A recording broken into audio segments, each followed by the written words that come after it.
o home office que eu tanto defendia, agora a pandemia veio, enfiou goela abaixo dos empresários e virou o novo normal. Mas será que ela é realmente vantajosa para trabalhador e para a empresa?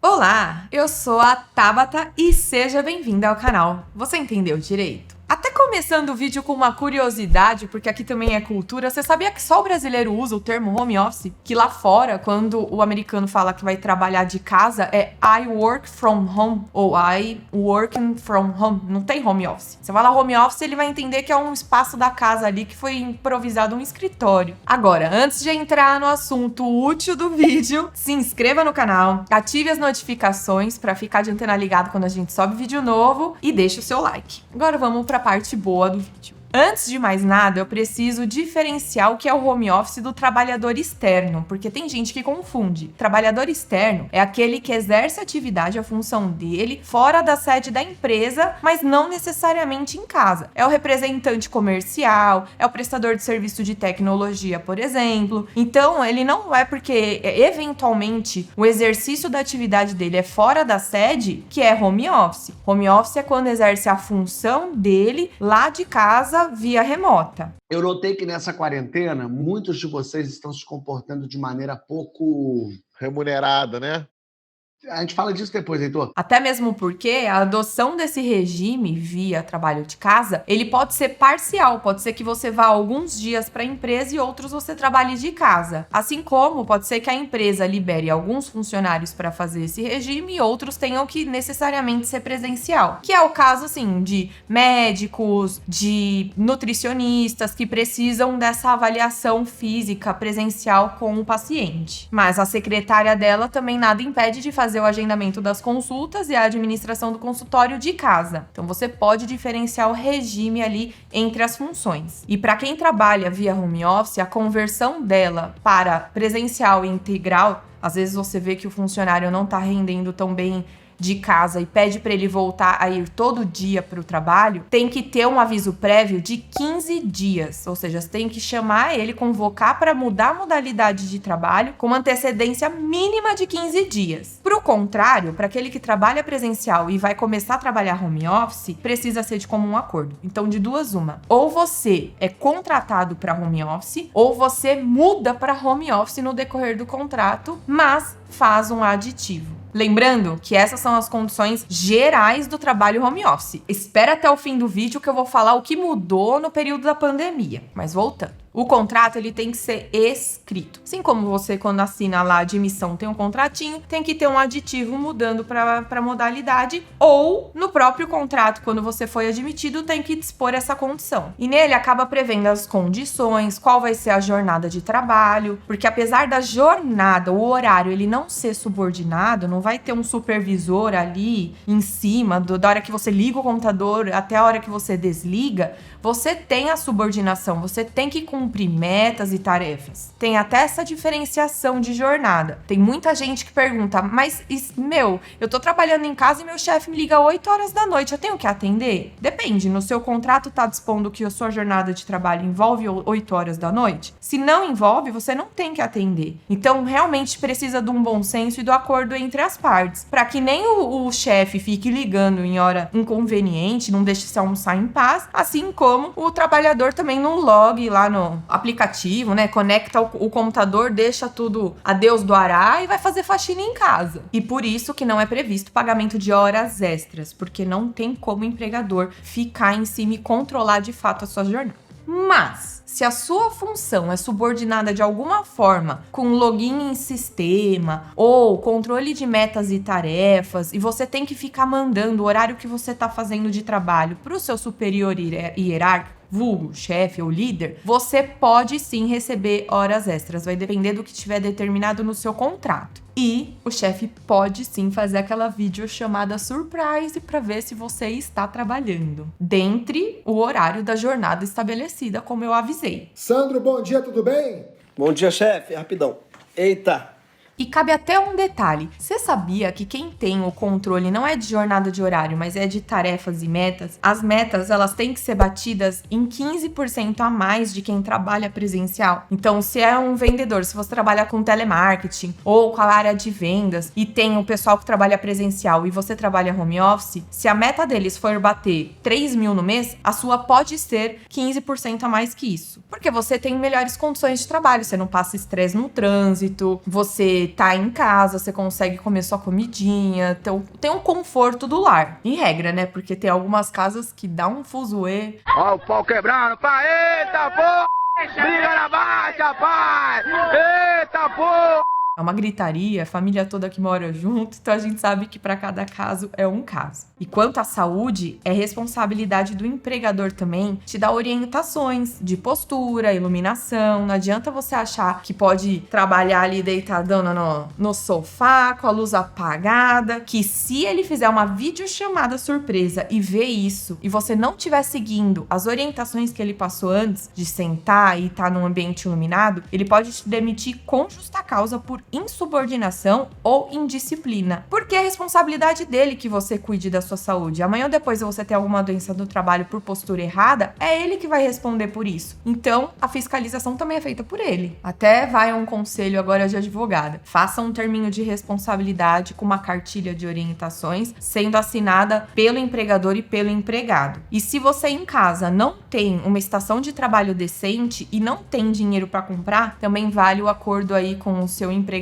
porque ele tem que prover essas condições de trabalho para você. E se você afastar pelo INSS por conta de auxílio doença ou acidente do trabalho, é a mesma coisa para você, assim como aqueles que são presenciais. Até o 15º dia a empresa paga, depois você afasta pelo INSS. E fora essa adequação, agora temos a LGPD, que é a Lei de Proteção de Dados. Se vocês tiverem dúvidas sobre isso, deixem nos comentários que eu faço um vídeo aí pincelando o que vai mudar. Mas tem muita empresa que concede acesso aos seus funcionários com dados de clientes, de fornecedores. Então vai ter que fazer um terminho de responsabilidade, porque se tá na empresa, você tem controle sobre o computador usado. Agora, se o trabalhador tá em casa e ele usa o próprio computador ou ele leva a máquina para casa da empresa, você não tem controle se ele faz cópia, se ele acessa o programa sem um antivírus decente, enfim. Então tem que ter um terminho de responsabilidade de proteção de dados também. E por fim, quanto aos benefícios, o VT, ele só é obrigatório se você usa o transporte público para ir para o trabalho. Se nem para o trabalho você vai, eu acho que a pergunta tá respondida.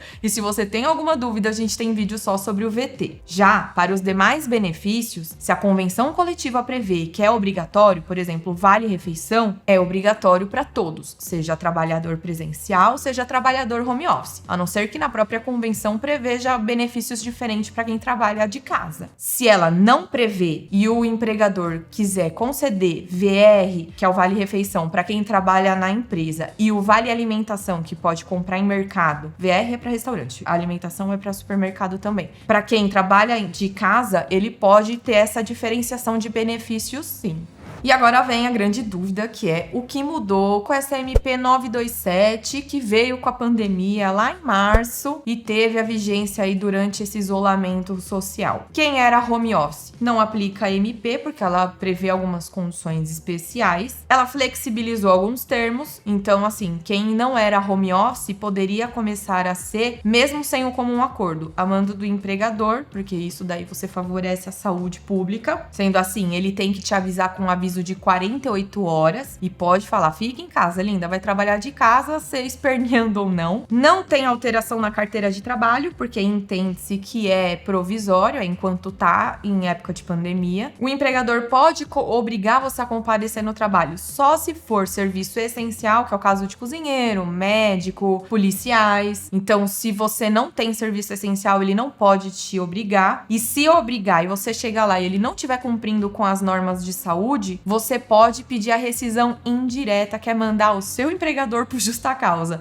E a gente também tem vídeo só sobre rescisão indireta. Também não comparece no trabalho quem for classe de risco ou ter algum pedido médico que justifique que não pode ir. E isso tudo traz perigo ao trabalhador, por isso que não pode obrigar esse pessoal. Até para quem é de classe de risco, veio a MP e pediu para conceder as férias de maneira preferencial. Ai, Tabata, mas e se eu peguei Covid no período da pandemia? Eu tô isolada em casa, eu tenho que trabalhar? Não, afastamento médico é afastamento das atividades, não necessariamente afastamento da sede da empresa. Então, se você tá com Covid, você não deve trabalhar, ainda que seja home office. E vamos agora para as 3 grandes polêmicas que eu recebi várias dúvidas no decorrer dos outros vídeos que a gente foi subindo para vocês. Temos playlists só de coisas da pandemia, hein? Vale dar uma olhadinha. A primeira delas é quanto ao pagamento de VT e VR, que são os benefícios...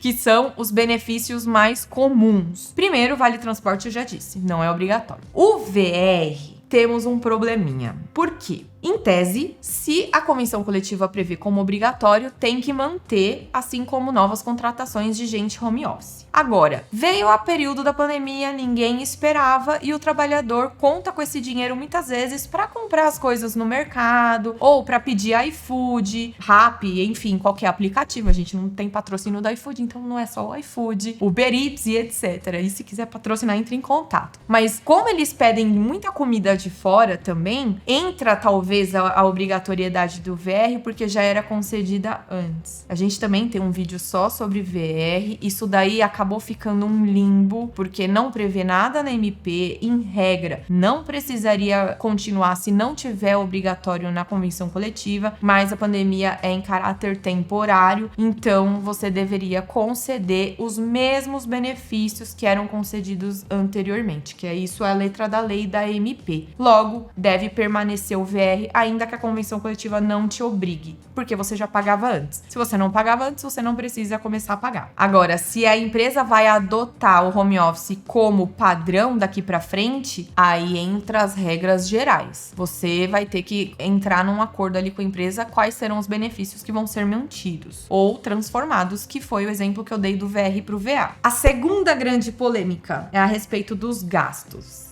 Não tinha internet. A empresa tem que bancar minha internet? Se você não tinha e foi um gasto decorrente dessa nova modalidade de trabalho, tem que pagar. Agora, se você já tinha, que é a grande realidade do brasileiro, a maioria das pessoas tem internet em casa, e você não precisa aumentar sua banda larga, aumentar a capacidade da sua internet, assim como se você não tem uma mesa, uma cadeira, você tem que entrar em acordo com o seu empregador, porque a estação de trabalho tem que ser uma providência a ser tomada pelo seu empregador. E também vai do bom senso e do acordo. Não tem nada que obrigue o seu empregador a pagar a energia elétrica, que acaba aumentando com o consumo em casa, ou que pague a internet. Pode ser que isso vá mudar, tem alguns projetos de lei para prever o adicional de home office, que é para esse tipo de conta, mas hoje não tem. Então, é o comum acordo, se não tiver convenção coletiva da sua categoria prevendo condições especiais. E a terceira e última polêmica, não menos importante, é referente aos outros benefícios, convênio de saúde, auxílio creche, previdência privada e todos os outros que já eram concedidos pela empresa, deverão ser mantidos, na mesma condição que eu expliquei agora do VR. Período de pandemia deverá continuar. Acabou a pandemia, vai continuar como home office, esses benefícios, se forem obrigatórios pela convenção coletiva, deverão continuar sendo pagos.